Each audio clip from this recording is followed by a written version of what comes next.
Hey y'all, this is Dee. And this is Shelby, and we're from Bitch Please. Welcome back to another episode. I have no idea what number this is because it's been a while. It's been a little bit. I think it's 55. 55? Maybe. Sure. 55, 56, 54, somewhere in that. We're in the 50-somethings. We're 50-somethings. So, yes. Kudos to us. Kudos to us. We were on a wee bit of a hiatus. Yeah. We are back. Maybe not in full force, but we are here with maybe a small gust of wind. So we are doing our best. Yes. We are doing our best. We are doing our best. Yes. So before we get started today, how are your screws? They're great. Yes. They're honestly like really good. Yeah. They're honestly really good. Made some major changes. Made some major changes in my life, which I'll end up talking about. But yeah, it's been really good. Like I just feel the moment I made the decision, the moment I put everything in, there's like was a switch in my head where it was like, okay, we're out of the toxic environment. Okay, we're out of the bullshit. Okay, we're out of the gaslighting. We're out of the manipulation. We're out of it. Like you can breathe now. It was great. It was fucking bomb. Oh my God, it was such a good feeling. Anyways, how are your screws? I have mixed screws. So like part of my screws are like super happy.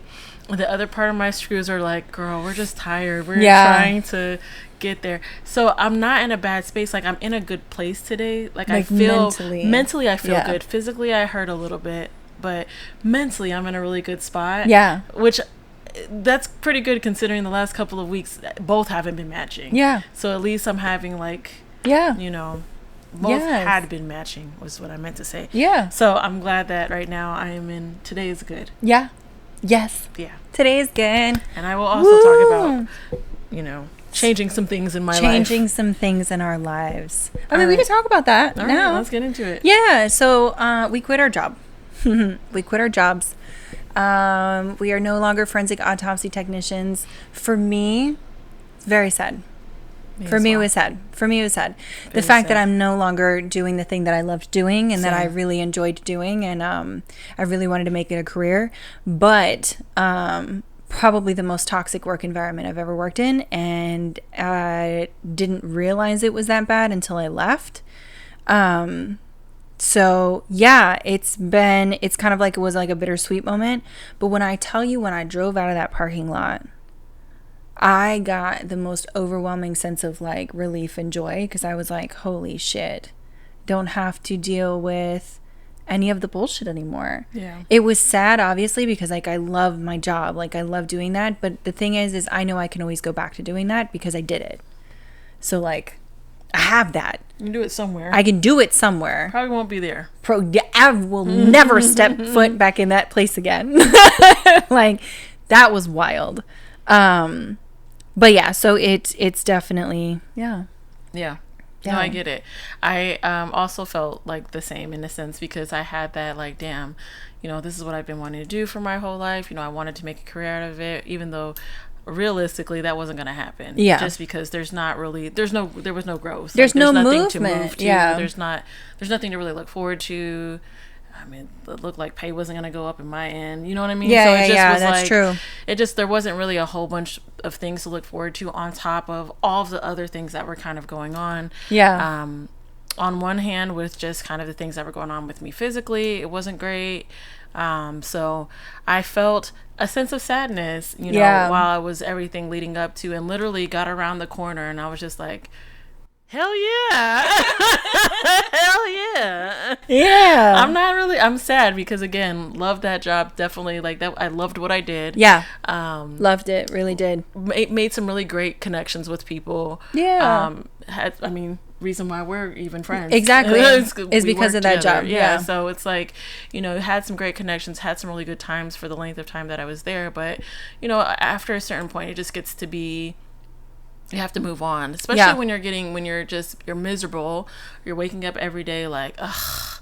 And like, I get it, people like do feel a type of way about your job, but this is the job that I used to be ecstatic to go to. I was so excited. Always. And it just really, over the last probably like year and a half or so, probably less than that, probably about 6 months, it's just been like, I've dreaded it. Yeah. And then to also be dealing with other shit on top of that, it's just like, yeah, fuck my life. But yeah, I I had mixed feelings about it, and I still have a little bit of mixed feelings about it, but the mixed feelings are not of me making the decision. Yeah. More so of just like, damn. Yeah. That really sucks. Yeah. Yeah. But also like the opportunity, just as soon as this is the thing I think was so crazy. As soon as I left, it was like in my head, all the doors just flung open. Yeah. Creatively, all the stuff came back. And it was just like, I had been so stifled. Yeah. And I think about how, like, I hadn't painted in months. Yeah. It took me so long to make, I had a project that I was supposed to be working on. It took me so long to even make that project. Yeah. I haven't painted in months. Yeah. And so I just had been so, yeah, you know, and I just felt so open. As soon as I hit that corner, I'm like, you know, everything just kind of started to flood back. The doors opened in my head. The opportunities opened up. You know what I mean? It's just, because it's like, it's crazy because when you are in a toxic work environment, it's hard to sometimes see the outside world like with light, if that makes sense what I'm saying, because like you're so sucked into this, and this is such, it becomes overwhelming. It's dampening the rest of your mindset, right? You know what I mean? So it's like it's causing this almost hazy filter on everything, so that when you're at work, you're uncomfortable, your mind is a little bit on alert, you have to go through these emotions all day long, wondering who's going to say what to you, when they're going to say it, how they're going to say it, if you're going to have to combat somebody today, if you're going to have to defend yourself, you know what I mean? So it's like you go into work in this type of environment, and then when you leave, and like you leave for good, it's like all that gets to stay there, and then you finally get to feel what reality is like. So, and it's kind of crazy because like when I got home, I wanted to go to the gym, I wanted to go do stuff, like I felt really good, like I was like, holy shit, I slept, like we painted, you know what I mean, like just, it's crazy. It's crazy. Anyways, it is it's just that it I think the thing kind of to go off of what you were saying is having that feeling of like everything being hazy and feeling so down on top of the type of work that we were already doing. Exactly. So you have something that's already dark and heavy, and then you have that feeling already that's super, you just get stuck in it. You get stuck in it. You can't see the color in life. Yeah. You know, so I get it. I totally get it. I have felt the same. Funny enough, I was talking to a friend about leaving, and they were like, your innie's gonna be from Severance. He was like, your innie's gonna be your innie's still there, and I said, yeah, but they're probably gonna get taken to the break room because I quit. 100%. 100%. Absolutely. That's so fucking funny. Like, yeah, so my innie is now stuck forever. Well, sorry, sorry, boo.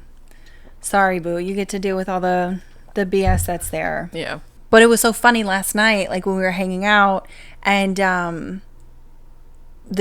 how triggered I got just by talking about work, and the anxiety that I felt about having to possibly go back to the job. And then you reminded me, hey, we don't work there anymore. And I was like, oh my God, you're right. I was like, yes. Yeah, it was really happening for you. And I was like, girl, wait, we don't have to go back there. I know, but you saw how triggering it was for you. Well, for the last fucking few months, it's been rough for you, girl. It's been rough, dude. It's been rough. I feel like it's been rough with me in a different way, or rough for me in a different way, because I haven't really been there a lot. Yeah. You know? Yeah. So. Yeah. No, it's been tough. Like, emotionally, it was fucking... It was a lot, girl. Whoa. Nobody should have to deal with that level of unprofessionalism. Yes. Nobody should have to deal with that level. Not just that, but like the whole isolation bit. Yeah. You know, and like, don't get me wrong. Like, I understood, like, when my attitude changed for obvious reasons, but then it just went from me being able to come in and just do my job to we're actually going to actively just isolate you. Yeah. Like, you are just going to be over there. It was just a lot. It was a lot. So I'm grateful. Unfortunately, we're not saying that we have quit our jobs to do this full time, because we still are not there. I fucking wish. I wish that was the case. If y'all can just help us out and like start sharing our stuff. Yeah. And really. If that was the case, this would be a much different conversation. Much different conversation. Still have to But we do still have to find some work. I mean, not find some work, but we have to go to work. And we did. We found some other employment. It's great opportunity. Cool shit that is, coming our way. Yeah. So we're gonna be more doing money. Work. And more money. More money. Off the rip, though. That's the thing. Rip, more money. Anyway. More money. So, yeah. Yeah. Yeah. Yeah. Any who's in? All right. Any who's in? So while we're talking about like trauma. Yeah. Work trauma. I want to transition into relationship trauma. Let's do the relationship trauma. God, we love these topics. So when you have a relationship trauma, how do you try to manage it? With me, like with relationship trauma, I try to learn from it as much as I can. But I also tend to, and I've noticed this kind of progressively happening more, is I don't have tolerance. My tolerance is becoming less and less with the more trauma that I have. I have less tolerance. I have less patience. I have less understanding, which is difficult because I try to pause sometimes and be like, okay, well, let's think this through. Let's give it a beat. You vibe with this person. But then my tolerance is also very short. I just don't have it. And I'll tell you I don't have it, and I'll tell you to fuck off very quickly. Very quickly. Because I don't have it. And like dealing with relationship trauma, I mean, obviously I go to like therapy and stuff like that, but for me, it's just a matter of like, what can I take from this? Okay, what is another red? I have a red flags list. What is the red flags from this one that I can put on here where we could avoid in the future? That list is long as fuck. Long as fuck. Oh my God. I get it. What about you? What do you do with relationship trauma? Relationship trauma is similar. Try to learn from it so that I don't take it into another situation. There's been things that I've been learning of myself recently that I thought I had actually handled much better, and realized that I had not at all. No. And that I didn't realize that I was still holding on to some old relationship trauma. Yeah. And so that's been the thing, but it's just trying to find a way to not pull it into the next situation. Yeah. Then finding that you have maybe new traumas that you have, maybe not new traumas, but new situations that now you're like, fuck, is this going to be another thing I'll have to work out later on? But yeah.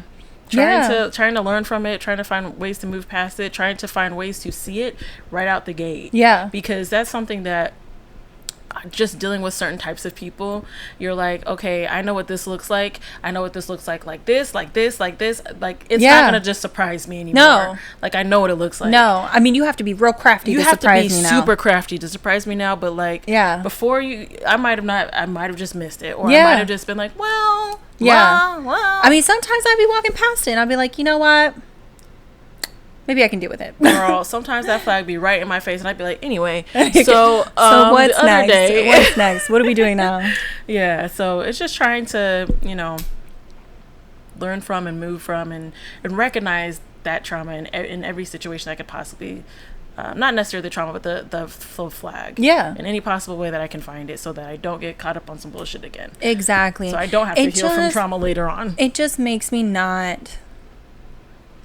Oh God, it just makes me like see future relationships as like not exciting anymore, but like I go into it with trepidation. Okay. So like I'm like, I don't trust anybody off rip. I'm like, okay. You're sus to me. Yeah. Immediately, you're sus to me. What is wrong with you?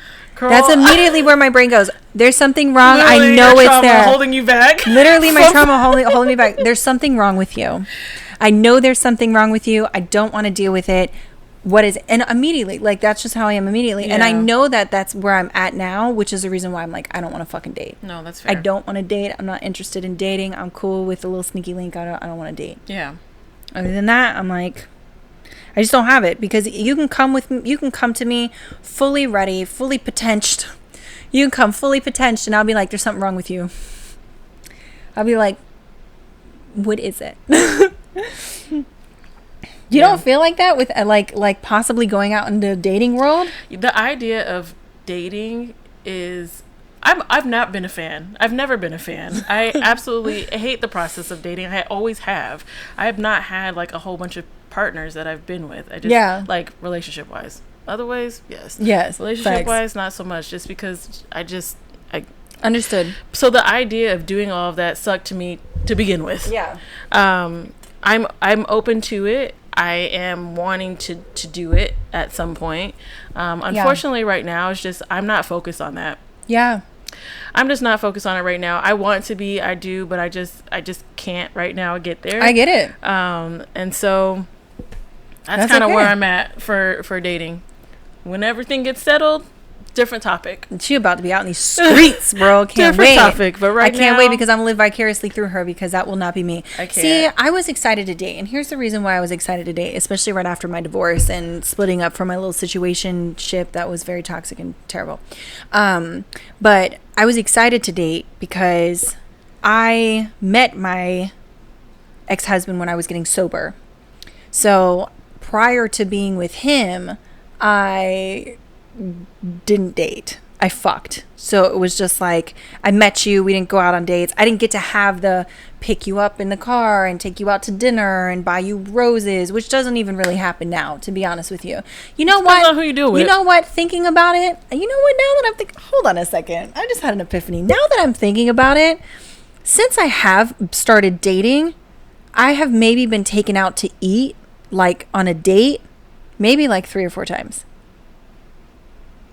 Who the fuck have I been dating? Girl, I don't know. I have not been taken out to dinner like that. Yeah. I have not been taken out. Like, nobody's come to swoop me up and take me out and, like, show me a good time. That's not happened with me. Girl, when I was dating, I, like, literally was going on dates, like, every week. That's not what was happening to me. It was a lot, though, and honestly... Oh, my God. But then I haven't even really been on like an actual legit date, like somebody where I get to dress nice and go out and have like a meal. Well, I mean, I wouldn't say I was like dressed nice or anything for all of my dates, but just to go out and like have a date. But I'm saying outside of scrubs. Oh, yeah, you know what I yeah. mean? No, outside of scrubs and yoga pants. No, I feel you. Like, I don't need to dress up, but like, but yeah, that kind of makes me sad. I haven't actually like been taken out on a date. I mean, we don't have to leave this in, but just because we're having the conversation, think about when you started to date, where your mind was when you were starting to date. You weren't really trying to find somebody to like be with. When you first started to date, you was like, I just want to find some consistent That's dick. true. You can leave this in. Okay. Yeah, that's true. So you weren't really looking for that type of situation to begin with. That's true. So I think that might be why that maybe you didn't go out on that many dates. That's true. Okay. Yeah, that makes sense. Yeah. Still makes me sad, I mean, though, because it wasn't what you were looking for. Yeah, well, you did the dating thing. I mean, yeah, but I'm just saying, like, I was trying to actively find somebody, but you were at that moment, you were like, I just want to find somebody to fuck. And that's basically what it was. It's very different because your requirements are not the same. It's not. You know, it was not. I'm sure if you were like, well, we need to go on a date first, they would probably be like, oh shit, okay. Now I'm not sad anymore. Yeah, because you're right. I mean, I did go on a couple dates, but it wasn't like anything crazy. It was just to kind of meet the person and be like, hey, are you cool? Cool? All right, let's go. We can fuck at some point. Yeah. That's literally what it was. You're right. Yeah. You're right. So don't feel bad. Okay, I don't feel bad anymore. Good. Maybe eventually if I ever decide to go back out on the dating scene, I'll be able to actually be taken out properly. Just the idea of having to... You want to... Okay, I'm going to tell myself too. You want to know why else I didn't actually go on a date? Because when I had people lined up for dates, I canceled. Because I just didn't want to deal with it. Literally why I say I hate doing I was in my sweatpants and didn't want to do anything. I'm such a homebody. All right, so I feel less bad about myself. I had a self-pity moment. No, I don't. Girl, it's gone. Don't feel self-pity. It's gone because I had some great dick in the process. Girl, great dick. I am, I don't know when it's going to happen, but when it does, you know, we'll see. We'll see. We may have stories, we may not have any stories, because I may decide after, especially if I get like healthy, I may be like, I'm not doing that. Facts. I don't want to be bothered. I'm just going to go live my life. Facts. It's been fine this long. It'll be okay.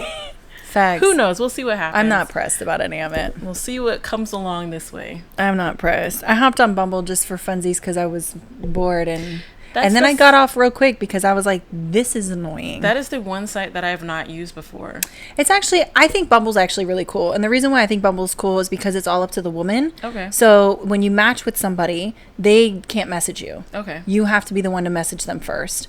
So there were people that I had matched with, and then I went back and I was like, actually, you do this? No. You do this? No. And then I would just unmatched. Yeah. But it's basically all up to the woman on how things go. Maybe at some point there's some very good looking dudes on Bumble. Yeah. I think I've had like four actual like relationships in my life. Yeah. That I can actually call like a relationship. Yeah. I've had a shit ton of situationships.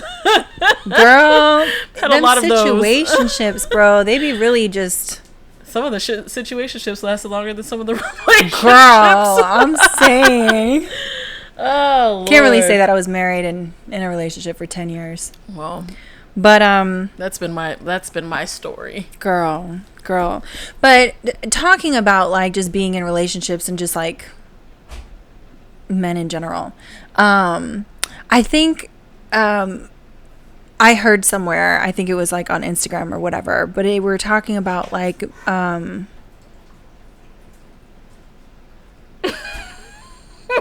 I get it, girl. Samesies. Oh yeah, men and women's body counts and how that's a big issue. So this is the thing that's so funny. I don't remember it. I mean, I do remember body counts being a big deal when I was like in my early 20s. Exactly. I didn't realize that people were still on that. Yeah. I didn't know that either. I had no idea because most of the people that I deal with don't give a fuck because we're all grown. Because we're all grown. Also, like, yes, you're going to have a pass. Like, everybody's going to have a pass. Who cares? Who cares what it is going to be? Who cares? So, yeah. So, it's just kind of weird that that's actually still a thing because, like, I remember it being a thing when I was in my early 20s, late teens, you know, what was your number was, like, the question. You know what I mean? And, you know, men would look at you weird. Or if you had a lot, like, there was also some men who were like, oh, you've slept with a lot of people. Like, then you are experienced, whatever. But then now I'm in my fucking 30s and it's like, you know, finding out that that's still a thing is kind of wild because surprising. I was a slut, bro. Well, I just think about, you think about the grand scheme of life, like how many, I mean, I was a slut bucket, like. Yeah, we all had our moments of being out in these streets. I was in them. I lived on the streets, girl. Hey, I'm not ashamed of it. I'm cool with being a slut. You have the thing I think that bothers me so much about the whole question of count is like also like why do you care for one? What does it matter? Why does it matter for two? But also like you are asking me about my count, like your count isn't high as well. Facts. Like he's been out here doing all sorts of shit. I think that's what it is for me because the conversations and that I've seen surrounding body count are of men that are like, well, I've had blah blah blah blah blah. That's some outlandish number, and they're like, but my woman needs to have only blah blah blah. And it was like, well, how was that? Why? Why? And they fetishize like the Virgin Mary shit. But it's strange. It's weird. It's weird because it's like, why would you want that? Like I was reading the whole, actually, I think we talked about it on here at some point. It was maybe we didn't, but it was the story that the girl was telling about how she was a virgin and she was with this guy for the first time, and the guy was telling her like what she needed to do and like critiquing her afterwards. Yes. And it's just kind of weird because it's just like, why would you want to be with somebody who is not experienced in that way? Not to say that it's bad. Like I get like there's religious purposes and stuff like that, and cool, understood. But it's also like, why would you want to be the one to have like, I don't know, 100 and some odd people, but your girl can only have been with like one? It just doesn't make any sense to me. Yeah. Because I'm like, I don't know. I like my shit a little seasoned. I want to know that you've been running a little bit. I want you to know that. I want to know that you know what you're doing. Yeah. I mean, I want to know that you know what you're doing. That you're clean and you know what you're doing. Well, and I think about the, just because I think about like the experimentation is so different with different people, and so you're like, you know, you may have been with somebody who's done like a lot, and you might have been with somebody who hasn't done much, or you might have been somebody that's been in between, or you might have somebody who's open to do a lot but hasn't been able to do a lot, or whatever. And it's like when you have somebody who hasn't had any experience, but you also are the person that has a crazy amount of experience, to then turn around and criticize that person even though that's what you wanted, is very strange. It's very weird. It's very strange. It's very weird. I know that's not the majority. I know that's just a pocket full of people that are still stuck on that. Well, what's your money count? Yeah. But it's a thing that's very odd. It is very weird. It is very weird. And I'm just like, why do you care? What is the fucking point? It's just strange to me. And these people that talk about it, they have like 10 kids with like 7 different baby moms. Like, and they're just like out here running the fucking streets up. Those people blow me, because a lot I've been seeing on social media, these guys going and talking to these women about like what they should and shouldn't be doing, and they should. And there's these guys that got like 6-7 kids, and they're like, my girl should not have that many kids. Like, I don't want to deal with a girl that's got like more than one baby daddy. And then they'd be like, how many baby mamas do you have? And they're like 8. And you're like, oh, okay, but hello, like, what? Make it make sense. It doesn't make any sense to me. I don't know. The standard is strange. I can get on board with monogamy. Cool. I understand why some people like monogamy and stuff like that, but it's just like this whole fetishizing the Virgin Mary bullshit is just gross to me. It's strange. It's just gross to me. I understand save yourself because of Jesus Christ or whatever you believe in, and yada da da da. But I'm just like, yeah, I men mean, be really out here really thinking that. Yeah, it's strange. It's weird. It's very strange. I don't get it. I'm not gonna act like I'm gonna get it. Yeah. I just don't understand. I don't understand the double standard of it. That's what I don't get. And men really just be, and not even just men, but there are a lot of people who are out there who are just live by double standards. Live by it.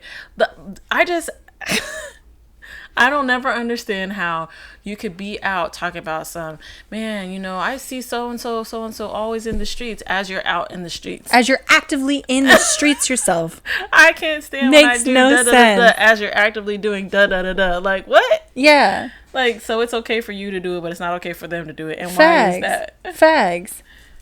And it's like, okay, so I was dating somebody, and they would get upset about me doing something, but then they would be doing that same thing, and I would be like, but you're doing it, and they're like, no, but it's okay for me to do it, but you can't.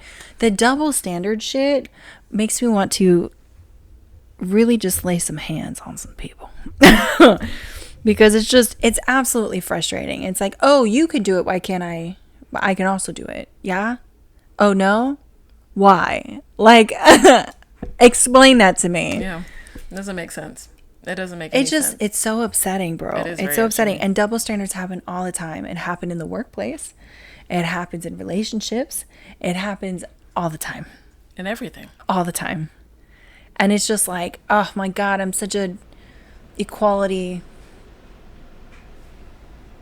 If we all gonna be not shit, let's all be not shit. Can we just equally. Can we just all equally be not shit? Does it have to be like why can you be not shit, but I gotta be perfection? Let's all be not shit. It's so much easier and simpler that way. Or like pick a side. You know? God, it's so frustrating. So frustrating. So frustrating. What is keeping you up at night? Yes. Deidre? So this is gonna be a little bit heavy, and I do apologize now. That's okay. But I saw something on TikTok, and I was like, oh, what's that? And then I kind of went on this whole dive to see where it came from, how it started. I feel horrible because I don't remember the exact place or year, but I know it was sometime in the 19-something, like 1990 something or something to that effect. Anyway, What I saw was this thing called a what were you wearing exhibit. Have you heard of that? No. This What Were You Wearing exhibit is an exhibit of clothing that people were wearing when they were sexually assaulted, abused, violated. I have heard of this. All these things. So they have different exhibits in different places in the country, in the world. They have different places that hold these exhibits.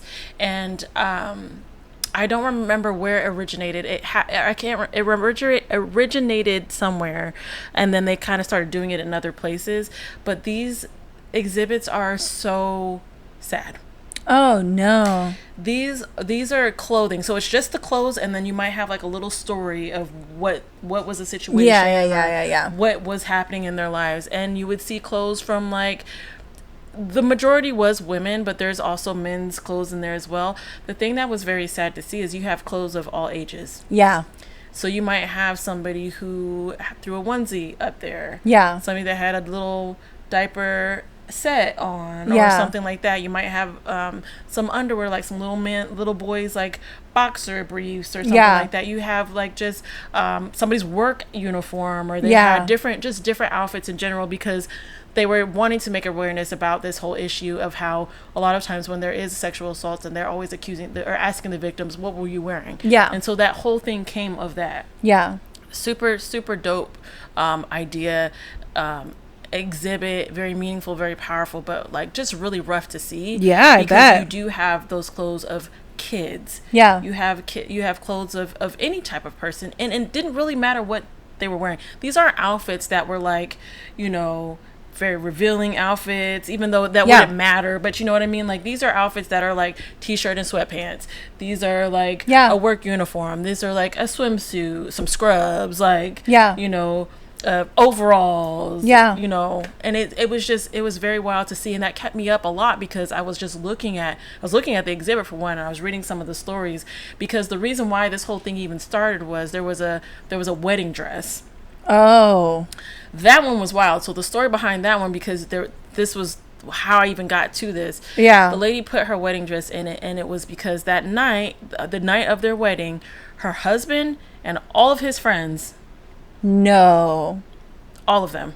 No. Essayed her? The night of her wedding. Oh my God. That makes me murderous. He had been like talking about this with his friends. Like this was the plan, that from the jump, she had no idea this was the plan. Well, in the early 1990s was when it became illegal to rape your wife. Early 1990s is when it became, I don't know specifically if it was like 1991, 1992, but I know it was in the 1990s was when it was made illegal to rape your wife. Yeah. It was crazy. That's fucking insane. Him and his friends in her wedding dress. So her wedding dress is up in the display. That's fucking insane. To see that, and to see the story, was crazy. The one that really not really got me, but it was just sad to see. And I appreciate this man so much for putting his stuff out there, because a lot of men do not. We had a whole episode on this. We really did. A lot of men don't report it. A lot of men don't talk about it. They just gloss over it or whatever. And I was so glad to see that this man he had on some like some gym shorts or whatever, and that was it. Yeah. And some girl, I think it was like a lifeguard, some girl was like, oh, men can't be raped. Yeah. And did her thing. Yeah. And he was like, I was so ashamed of that, because that's not even true. Because you have like the masculinity thing that's involved and blah, blah, blah. Because no, it's happened. Yeah. It's happened. There was a guy that was tied down and raped by a woman. He was a maintenance worker. She threatened him and then raped him, and then he left. He put his clothes on and he left, and he went to go report it, and the cops laughed at him. And it's so sad. It was like in New York or something like that. It's so sad. Yeah. So sad. But my God. I was glad to see, not glad to see that it happened, but just that people are like, more people are talking about it, more people are putting their stories out there and putting, the clothes. And I just think that the fact that it says, what were you wearing, is just such a big, it's just such a big message, because that is always the question. It is always the question. What were you wearing? There was a few that I saw that were by family members. It was a few that, they were kids, oh, babies. From other kids. Like, it's just, the stories were very hard to read and see. I mean, honestly, you didn't even have to read the stories. Just to look at the clothing, you just be like, oh my God. Yeah. But that is what kept me up. Girl, I saw like a Facebook post or whatever, and it said like, this guy commented and he said, why would you want to get rid of all of the men in the world? Who's going to protect you? And the woman responded, protect me from who?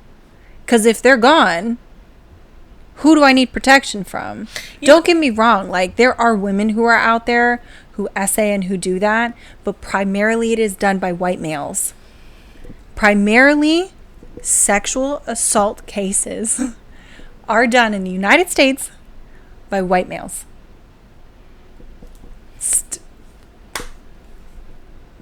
It's just... It's sad. It's sad. It is really sad. Don't get me wrong. There are women out there who are crazy who do wild ass shit. Yeah. But primarily, it is done by white men. Yeah. It was very sad to see that.